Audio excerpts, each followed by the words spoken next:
आहाना की जिंदगी हमेशा आसान नहीं रही थी। वह वही लड़की थी जिसे कभी किताबों से दूर रखा गया था। उसे बार बार कहा जाता था कि लड़कियों का असली काम घर संभालना और रसोई में हाथ बटाना है। परंतु उसके दिल में एक चिंगारी थी, कुछ बड़ा करने की, अपने पापा के सपने को पूरा करने की। उस सपने ने ही उसे हिम्मत दी और आखिरकार 1 साल की अथक मेहनत और संघर्ष के बाद अहाना आईपीएस ऑफिसर बन गई। यह खबर सुनते ही पूरा मोहल्ला हैरान रह गया। जिस बहू को कभी ताने सुनने पड़ते थे, आज उसी पर पूरा शहर गर्व कर रहा था। दुर्गा देवी ने गर्व से उसकी ट्रॉफी उसके हाथों में थमाई। उनकी आंखों से खुशी के आंसू छलक पड़े। घर के हर सदस्य का चेहरा खुशी से चमक रहा था। लोग कहते नहीं थक रहे थे, देखो बहू ने क्या कमाल कर दिया। लेकिन यह सफलता जितनी सुनहरी दिख रही थी, उतना आसान इसका सफर नहीं रहा था। यह कहानी पसीने, आंसुओं, साजिशों और हिम्मत की है। सबको वह दिन आज भी याद है जब पोल्टू दादा ने चालाकी से उसकी पढ़ाई का राज खोलकर उसे घर से बाहर निकालने की कोशिश की थी। पूरे परिवार के सामने उसकी पढ़ाई का मजाक उड़ाया गया। लोग कहने लगे कि बहू को किताबों की जगह चूल्हे में झोंकना चाहिए।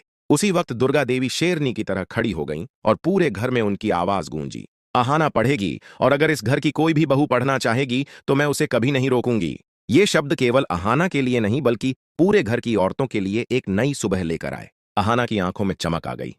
उसने ठान लिया कि चाहे कितनी भी मुश्किलें आएं, चाहे कितने ताने सुनने पड़े, वह अपने पापा का सपना पूरा करके ही दम लेगी। उसकी दिनचर्या बेहद कठिन थी।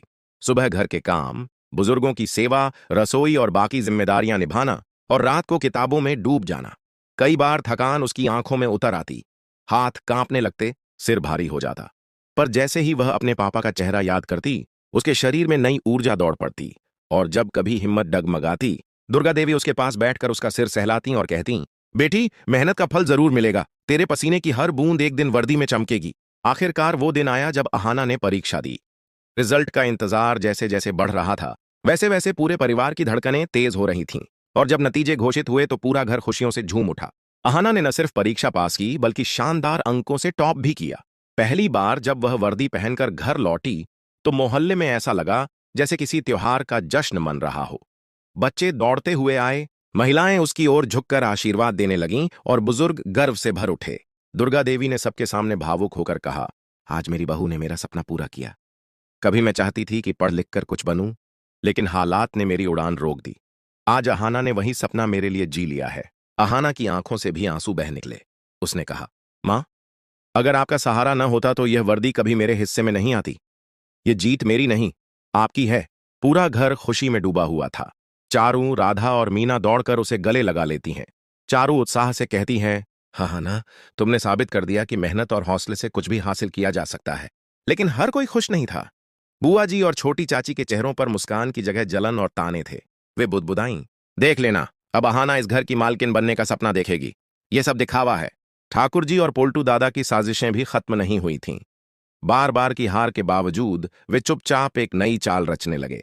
मगर सबसे बड़ा मोड़ तब आया जब अर्जुन की प्रतिक्रिया सामने आई। जहां पूरा परिवार अहाना की सफलता का जश्न मना रहा था, वहीं अर्जुन का चेहरा उतर गया। उसके दिल में कड़वाहट घर कर गई। उसे लगने लगा कि अहाना अब उससे आगे निकल गई है। पहले पढ़ाई, फिर प्रॉपर्टी का फैसला, और अब यह सफलता। हर जगह उसे अहाना के मुकाबले छोटा महसूस होने लगा। उसकी मर्दानगी और अहम को गहरी चोट पहुंची। जब सब तालियां बजा रहे थे, अर्जुन चुपचाप कोने में खड़ा रहा। अहाना ने उसकी उदासी देख ली। वह उसके पास आई और कहा, अर्जुन, यह कामयाबी हमारी है।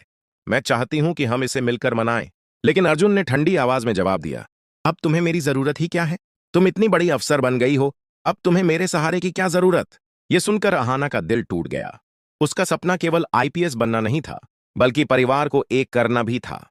लेकिन अर्जुन उससे दूर होता जा रहा था। इसी मौके का फायदा उठाते हुए पोल्टू और बुआ जी अर्जुन को भड़काने लगे। देखा अर्जुन, अब वह तुम्हें पैरों की धूल समझेगी। इस घर की मालकिन बनने का सपना देख रही है। अगर इज्जत बचानी है तो कदम उठाओ। अर्जुन का मन और उलझ गया।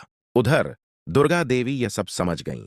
उन्होंने अर्जुन को बुलाकर समझाया, बेटा, पति पत्नी एक दूसरे की ताकत होते हैं, दुश्मन नहीं।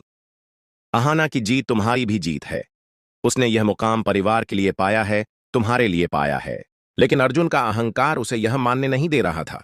इसी बीच ठाकुर जी और पोल्टू ने एक नई चाल चली। उन्होंने शहर में अफवाह फैलानी शुरू कर दी कि अहाना ने धोखाधड़ी करके आईपीएस परीक्षा पास की है। अगर यह झूठ फैल गया तो अहाना का मेडल और उसका सम्मान छिन सकता था। अहाना को जब इस साजिश का पता चला तो वह घबराकर दुर्गा देवी के पास गई। उसने कहा, मां, मुझे डर है कि ये लोग मेरी मेहनत को मिट्टी में मिलाने की कोशिश करेंगे। दुर्गा देवी ने दृढ़ स्वर में जवाब दिया, बेटी, सच की आवाज कभी दबती नहीं। झूठ चाहे कितना भी शोर मचाए, आखिरकार हारता है। तू डटकर सामना कर, मैं तेरे साथ हूं।